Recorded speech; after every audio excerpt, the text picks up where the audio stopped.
పదవుల చుట్టూ పరిభ్రమించే ఈనాటి రాజకీయాల్లో మరి స్థిరంగా సిద్ధాంతం చుట్టూ నిలబడ్డ నిబద్ధత ఉన్న నాయకుడు గౌరవనీయులు శ్రీ సీతారాం యెచూరి గారు.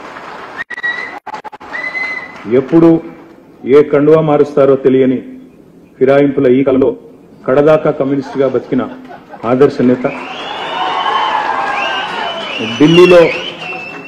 ఢిల్లీలో వెలిగిన అసలైన హైదరాబాదీ బిడ్డ యెచూరి గారు.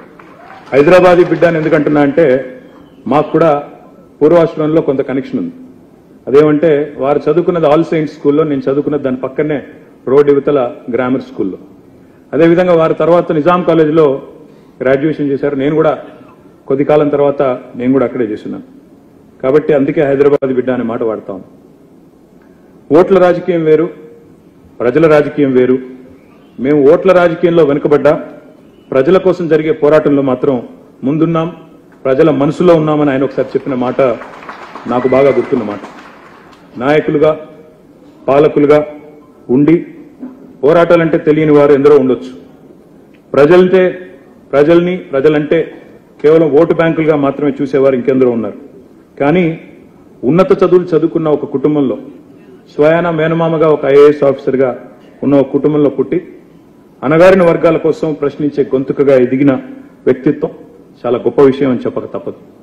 పోరాటాల నుండి వచ్చిన నాయకత్వానికి ప్రజల కష్టం, సుఖం, దుఃఖం తెలుస్తుందంటారు. అలాంటి వారిలో యెచూరి గారు ఒకరిని నేను బలంగా నమ్ముతాను. తిట్లు, బూతులు, రోత మాటలు రాజకీయంగా చలామణి అవుతున్న ఈ రోజుల్లో యెచూరి గారి హుందాతనం ఒక అద్భుత పాఠం భవిష్యత్ రాజకీయ నాయకులకనే మాట కూడా చెప్పక తప్పదు.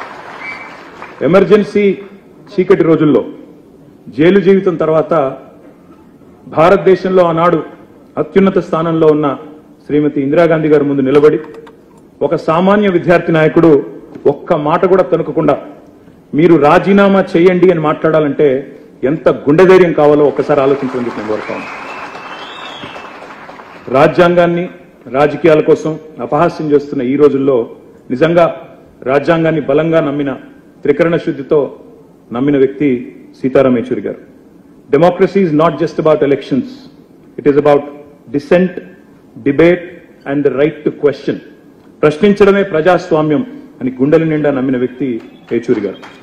పదవులతోనే కీర్తి వస్తుంది అనుకునేవారు కొందరు ఉంటారు. కానీ పదవులు లేకున్నా ఐడియాలజీ, ప్రజా సమస్యల పట్ల అవగాహన, పనిచేయాలన్న తపన, నిత్యం ప్రజా సంక్షేమం కోసం పనిచేసే ఆలోచన, నిత్యం కొత్తది నేర్చుకోవాలి అనే ఒక అభిలాష ప్రజల మనసులో చిరస్థాయిగా, చిరంజీవిగా నిలబడేలా చేస్తుంది అనడానికి యెచూరి గారి జీవితం ఒక ఉదాహరణగా నేను భావిస్తాను. మా పార్టీలు వేరు కావచ్చు, మా సిద్ధాంతాలు వేరు కావచ్చు. మీరు గతంలో తెలంగాణ రాష్ట్ర ఏర్పాటు విషయంలో భిన్నాభిప్రాయాన్ని ప్రకటించవచ్చు. వారితో నాకు పరిచయం కూడా తక్కువే కావచ్చు. కానీ ఉద్యమాల నుంచి వచ్చిన బిడ్డలుగా మా బంధం రక్త సంబంధంగానే ఉంటుంది. తప్పకుండా ఆ భావన మాలో బలంగా ఉంది. బతికున్నంత వరకు ప్రజల కోసం బతకటమే కాదు, చనిపోయాక కూడా తన దేహాన్ని భవిష్యత్తులో ఈ దేశ ప్రజానీకానికి వైద్యం అందించే డాక్టర్లకు ఉపయోగపడాలనే యెచూరి గారి ఆశయం చాలా గొప్పది. వారు గొప్ప మాట చెప్పారు. When democracy is threatened, silence is complicity. అంటే ఒక మాటలో, తెలుగులో ప్రజాస్వామ్యం ప్రమాదంలో పడ్డప్పుడు మన మౌనం అనేది చాలా ప్రమాదకరం అనే మాట వారు చెప్పారు. అందుకే ఆయన స్ఫూర్తితో రాజ్యాంగం అపహాస్యమైన ప్రతిసారి ప్రశ్నిస్తూనే ఉందాం, ప్రజా హక్కుల కోసం చేతనైన పోరాటం చేస్తూనే ఉందాం, ప్రశ్నించే గొంతుకలు అణచివేయబడితే వారికి అండగా నిలబడుతూనే ఉంటాం. అదే మనందరం కూడా యెచూరి గారికి మనస్ఫూర్తిగా ఇవ్వగలిగే నివాళి అని నేను భావిస్తా ఉన్నాను. రాహుల్ గాంధీ గారికి, గాంధీ కుటుంబానికి సీతారాం యెచూరి గారితో చాలా సన్నిహిత సంబంధాలు ఉన్నాయి. రాహుల్ గాంధీ గారు సీతారాం యెచూరి గారిని ఒక ఫ్రెండ్గా, గైడ్గా, ఫిలాసఫర్గా, ఒక సిద్ధాంతకర్తగా బాగా ఇష్టపడతాడు. వారు చనిపోయినప్పుడు అమెరికాలో ఉన్న రాహుల్ గాంధీ గారు ఈ అంశాన్ని వారే మనందరికీ చెప్పడం జరిగింది. ఈరోజు దేశ రాజకీయాలలో యునైటెడ్ ఫ్రంట్ ఏర్పాటు చేసినప్పుడు జైపాల్ రెడ్డి గారితో పాటు సీతారాం ఏచూరి గారు అత్యంత కీలకమైన పాత్ర పోషించి జాతీయ రాజకీయాలలో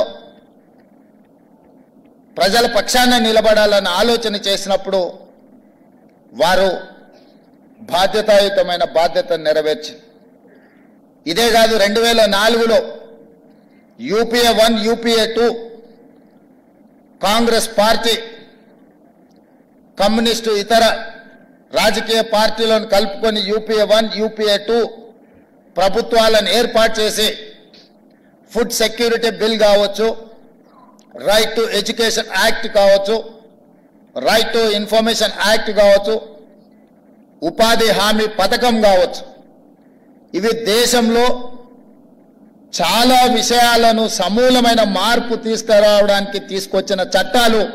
ఆ చట్టాలు తెచ్చిన సందర్భంలో, ఆ చట్టాల మీద చర్చ జరిగిన సందర్భంలో సీతారాం ఏచూరి గారు ఆ ప్రభుత్వ ఏర్పాటులోనే కాదు, పేదలకు అనుకూలమైన food security, right to education act, right to information act, పారదర్శకమైన పరిపాలన అందించాలంటే ప్రభుత్వం తీసుకునే నిర్ణయాలు ప్రజలకు అందుబాటులో ఉంచాలి అని రైట్ టు ఇన్ఫర్మేషన్ యాక్ట్ తీసుకొచ్చినప్పుడు వారు పోషించిన పాత్ర ఈరోజు మనం అందరం గుర్తు చేసుకోవాలి. ఈరోజు సామాన్యుడికి విద్యను అందించాలన్నా ప్రభుత్వం తీసుకుంటున్న నిర్ణయాలు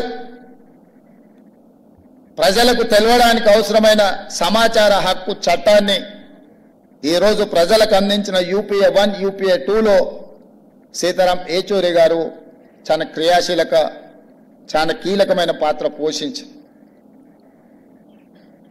అలాంటి సీతారాం ఏచూరి గారు అధికారాన్ని నిలబెట్టుకోవడానికి భారతీయ జనతా పార్టీ తీసుకొస్తున్న రాజ్యాంగ మార్పులు కావచ్చు, రాజ్యాంగ సవరణలు కావచ్చు, రాజ్యాంగ సవరణ పరిపాలన పరమైన అంశం కాదు,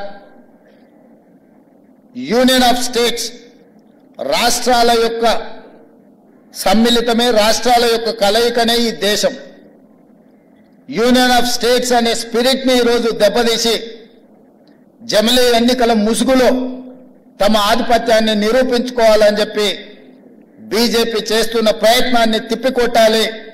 ఈ తిప్పికొట్టాల్సిన కీలక సమయంలో సీతారాం ఏచూరి గారు లేకపోవడం ఇది దేశానికే తీరని లోటు. ఇది సిపిఎంకు కామ్రేడ్ కార్యకర్తలకు కాదు.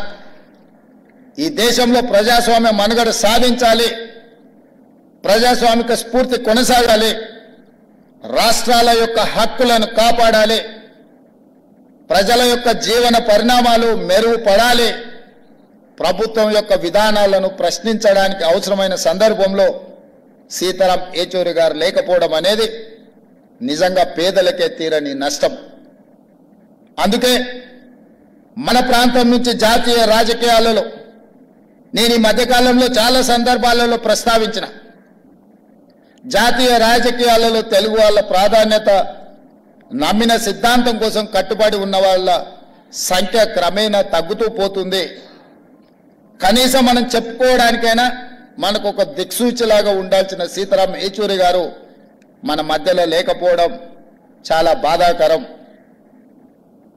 ఏది ఏమైనా వారు కేరళలో కాంగ్రెస్ వర్సెస్ కమ్యూనిస్టులు ఎన్నికలలో కొట్లాడిన, జాతీయ స్థాయిలో కలిసి పనిచేసి బీజేపీ శక్తులను నిర్మూలించడానికి కాంగ్రెస్ కమ్యూనిస్టులు కలిసి పనిచేయడానికి సీతారాం ఏచూరి గారు తన సమయస్ఫూర్తితో, సమన్వయంతో దేశ రాజకీయాలలో కాంగ్రెస్ను కమ్యూనిస్టులను కలిసి పనిచేసే విధంగా ప్రజల యొక్క కోణంలో నిర్ణయాలు తీసుకోవడంలో వారు చాలా కీలకమైన భూమిక పోషించారు.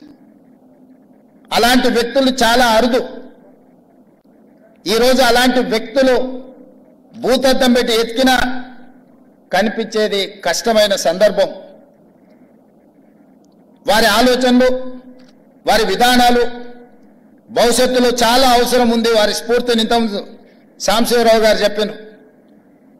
వారు మరణించినప్పుడు దేశంలోనే ఉండే అన్ని మీడియా సంస్థలు ఈ దేశంలో ఒక ప్రధానమంత్రి, ఒక గొప్ప స్వాతంత్ర సమరయోధుడు చనిపోతే ఏ విధమైన విశ్లేషణలు, ఏ విధమైన చర్చా కార్యక్రమాలను తీసుకుంటారో సీతారాం ఏచూరి గారు చనిపోయినప్పుడు కూడా అలాంటి విశ్లేషణ, అలాంటి కార్యక్రమాలను తీసుకున్నారు అని అంటే వారి యొక్క కమిట్మెంట్ విద్యార్థి దశ నుంచే స్టూడెంట్ ఫెడరేషన్ ఆఫ్ ఇండియా కార్యకర్త నుంచి జేఎన్యూలో, ఆ తర్వాత రాజ్యసభ సభ్యుడిగా కావచ్చు, సిపిఎం ప్రధాన కార్యదర్శిగా కావచ్చు, లేకపోతే యునైటెడ్ ఫ్రంట్ కావచ్చు, యూపీఏ కావచ్చు, యూపీఏ 1, యూపీఏ 2లో కావచ్చు, వారు చాలా క్రియాశీలక పాత్ర పోషించి అలాంటి వారు లేకపోవడం, అలాంటి వారిని కోల్పోవడం ఇది సమాజానికే తీరని నష్టం. ఏది ఏమైనా వారు సూచించిన, వారు పాటించిన సిద్ధాంతాలను ఈరోజు వారిని స్ఫూర్తిగా తీసుకొని కేంద్ర ప్రభుత్వం ఏదైతే జమిలీ ఎన్నికల్ని తీసుకురావాలనే ప్రయత్నం చేస్తుందో, కేంద్ర ప్రభుత్వంలో రవనీత్ సింగ్ బిట్టు కేంద్ర మంత్రి, ఒక కేంద్ర మంత్రి ప్రధాన ప్రతిపక్ష నాయకుడు రాహుల్ గాంధీ గారి మీద వాడిన పదజాలం, నరేంద్ర మోడీ గారు ఖండించకపోవడము, ఆ మంత్రి గారి మీద చర్యలు తీసుకోకపోవడం అనేది బీజేపీ యొక్క ఫ్యాసిస్ట్ విధానాలు ఈరోజు కళ్ళకు కనిపించినట్టుగా మనకు ఉన్నాయి. ప్రధాన ప్రతిపక్ష నాయకుడి మీద వ్యాఖ్యానించే ముందు కేంద్ర మంత్రివర్గంలో ఎవరో సామాన్య కార్యకర్త లేకపోతే వీధి రౌడీనో అలాంటి మాటలు మాట్లాడిందంటే వేరు. నరేంద్ర మోడీ గారి మంత్రివర్గంలో ఉన్న మంత్రి ఇట్లాంటి భాష, ఇట్లాంటి ఆలోచన విధానంతో మాట్లాడడము ఇది ప్రజాస్వామ్య స్ఫూర్తికి మంచిది కాదు. ఇట్లాంటి తప్పుడు విధానాలు, ఇలాంటి భాష ప్రయోగాలు చేసినప్పుడు ఒక జడ్జి లాగా వ్యవహరించే సీతారాం ఏచూరి గారు లాంటి లేకపోవడం మనందరికీ, ప్రజాస్వామ్యానికి కూడా నష్టం అని చెప్పి నేను ఈ సందర్భంగా తెలియజేయదలుచుకున్నా. ఏది ఏమైనా జమిలీ ఎన్నికల్ని విభేదించడం, జమిలీ ఎన్నికల్ని, ఆ విధానాన్ని వ్యతిరేకించడం, ఈరోజు భాషల మధ్య, ప్రాంతాల మధ్య, మతాల మధ్య చిచ్చు పెట్టి అధికారాన్ని కాపాడాలనుకుంటున్న భారతీయ జనతా పార్టీ విధానాలను సీతారాం ఏచూరి గారి యొక్క ఆలోచనలతో వాటిని నిలువరించాల్సిన బాధ్యత మన అందరి మీద ఉన్నది. ఆ విధానంతో మనం ముందుకు వెళ్దామని తెలియజేస్తూ మీ అందరి దగ్గర సెలవు తీసుకుంటున్న మిత్రులారా. ఇప్పుడు ఆపరేషన్ లేకుండానే మోకాళ్లకు ప్లాస్మా ట్రీట్మెంట్. మీ ఆర్థోపెటిక్ సమస్యలన్నిటికీ రోబోటిక్ టెక్నాలజీ ద్వారా తక్కువ ఖర్చుతో శాశ్వత పరిష్కారం. ఫ్రీ కన్సల్టేషన్, ప్రతి ట్రీట్మెంట్ పై 20% డిస్కౌంట్. ఈ ఆఫర్ కొద్ది రోజులు మాత్రమే. త్వరపడండి. V9 hospitals 9281465842.